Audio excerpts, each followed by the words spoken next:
Okay, Assalamualaikum and good morning. Alright, so this chapter is about nutrition guidelines and assessment. Okay, it's a very simple chapter because it's only a simple slides, tak banyak pun, ada 14 je. So dia macam guidelines is satu panduan and nutrition assessment, how we nilai the nutrition. Macam mana kita nak assess seseorang punya nutrition. Okay, so one of it is the food guide pyramid. This is one of the guidelines. Okay, so food guide pyramid illustrates the importance of balance among food groups. Okay, so there are the food groups dekat pyramid tu. So this pyramid encourages people to choose most foods from the grain products groups. But grain products group are located at the base. Okay, at the base of the pyramid. Vegetable groups, second base group, and the fruit group. So eat moderate number of fruits from the milk group and the meat and bean group, and choose sparingly foods that provide few nutrients and are high in fats and sugars. That means foods that contain fats and sugars we need to limit. Okay, kena kurangkan lah. Alright, this is the Malaysian food pyramid. So we only follow this food pyramid because we are Malaysian. Okay, so you must remember sometimes dalam final exam dia akan tanya juga, dia minta you explain. Okay, kadang-kadang minta explain semua. Okay, but sometimes dia hanya minta explain the second food group of food pyramid. Okay, so you must remember what are the content. Okay, at the base, rice, noodle, bread, cereal products and sugar. So this is the base. Ini yang paling banyak. Okay, kita makan. Tapi dia cakap eat adequately, makan secukupnya. So how much? 4 to 8 servings per day. Okay, 4 hingga 8 lah.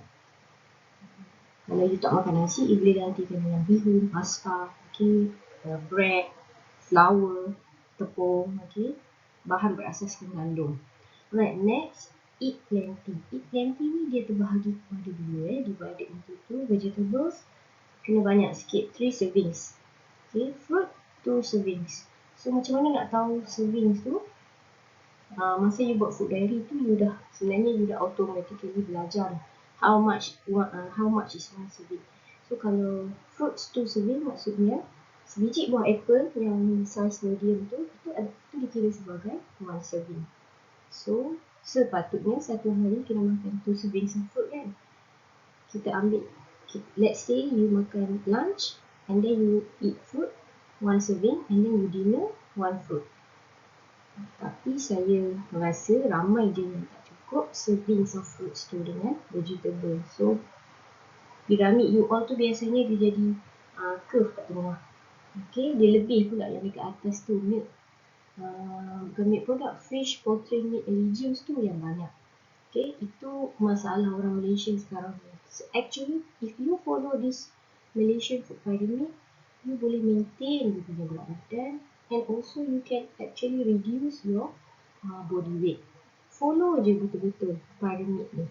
Okay, so if you see the third layer tu ada milk and milk products and also fish, poultry, meat and legumes. So yang ni eat in moderation. Okay, sederhana sahaja makan. Okay, for milk products 1 to 3 servings per day. Okay, the other side dia bergantung lah kalau poultry, meat, egg tu about half to 2 servings. Okay, if legumes is ke kacang.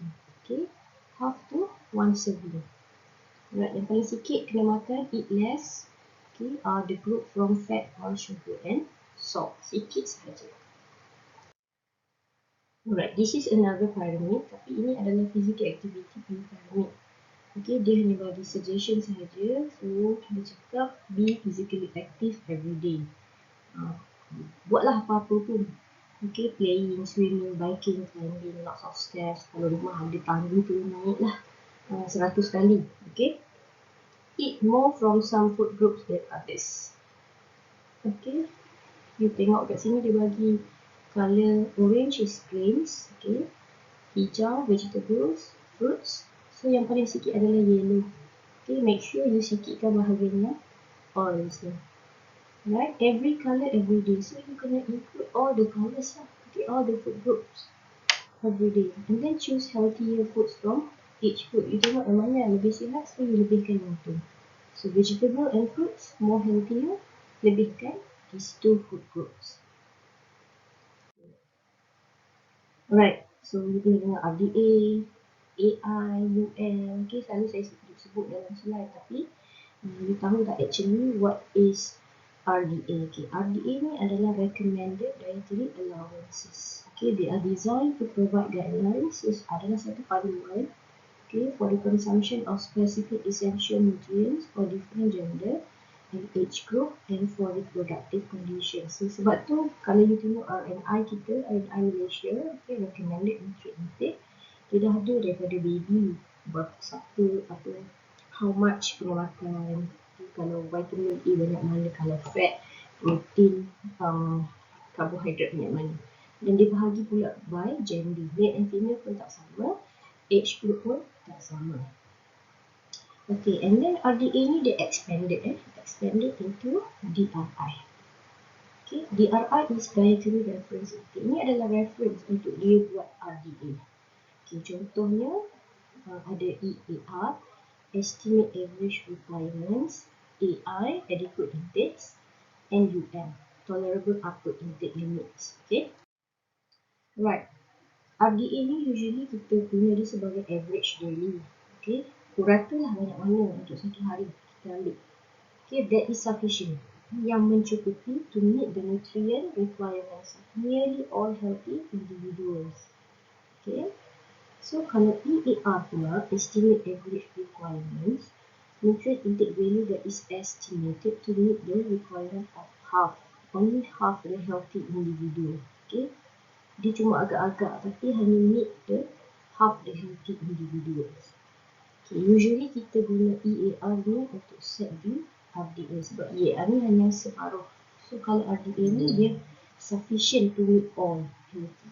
Okay, AI similar to RDAs. Okay, so they are set when RDA cannot be established because research knowledge is incomplete.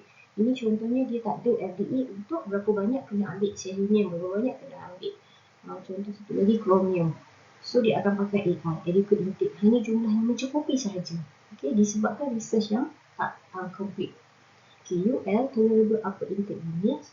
So this intended to establish safety ceiling. Dia maksudnya limited takat tu je. Contohnya vitamin A, you boleh ambil sampai 1000 mg sahaja per day. So you tak boleh exceed that limit. Okay, so itu adalah UL. Okay, upper intake limits. Alright. Okay, nutrition assessment. So nutrition assessment ni ada banyak lah. Okay, so actually the measurement of the nutritional health of the body. Okay, for example, ada anthropometric measurements. Okay, contoh kita ukur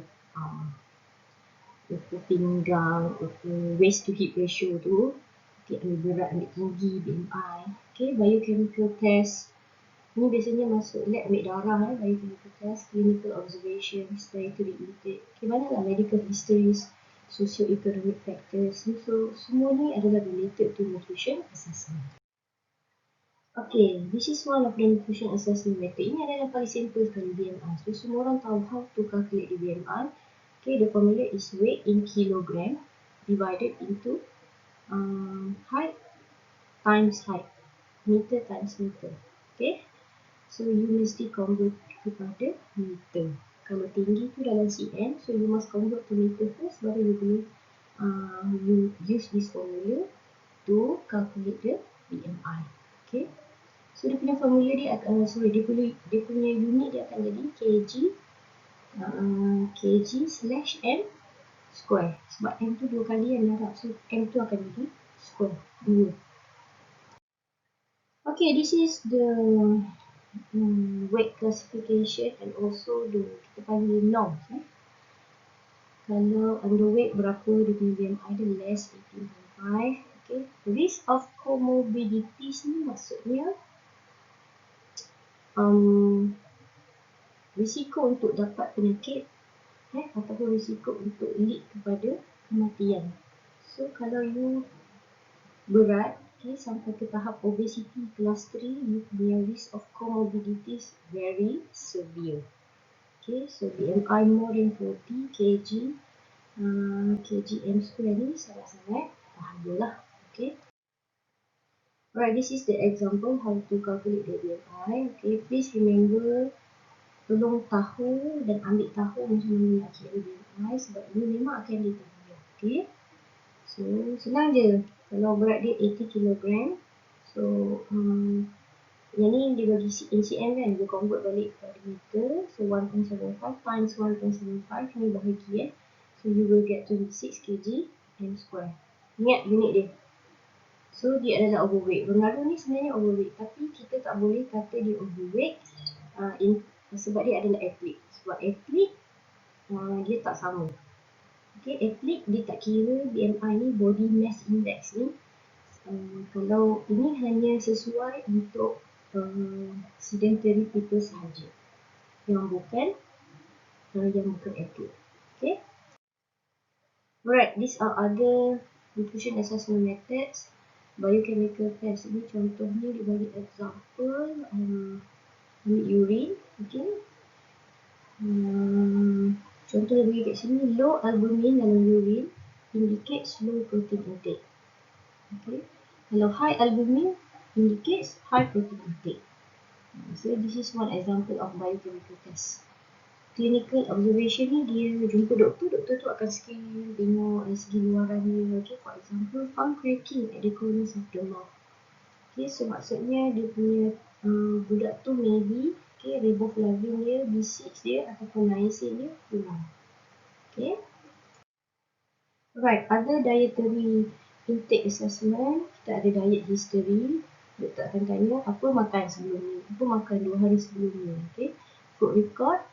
Food record macam you buat diary tu. Okay, you record apa yang you makan. Food frequency questionnaire.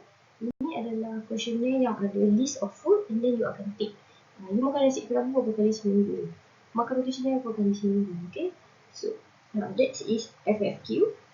And then one more is 24-hour record. Ini semalam punya you makan, you record balik hari ni. Okay, sebab tu dia kata 24 hour, maksudnya yang 24 jam lepas apa yang kita makan. Okay. Alright, so these are some exercises. Macam mana nak kira BMI? Please do the exercise untuk utera. Okay, untuk utera calculate BMI. Okay. Jangan lupa letak unit. Alright, so thank you. This is all for chapter. Okay, if you have any question, please ask me. Alright, thank you.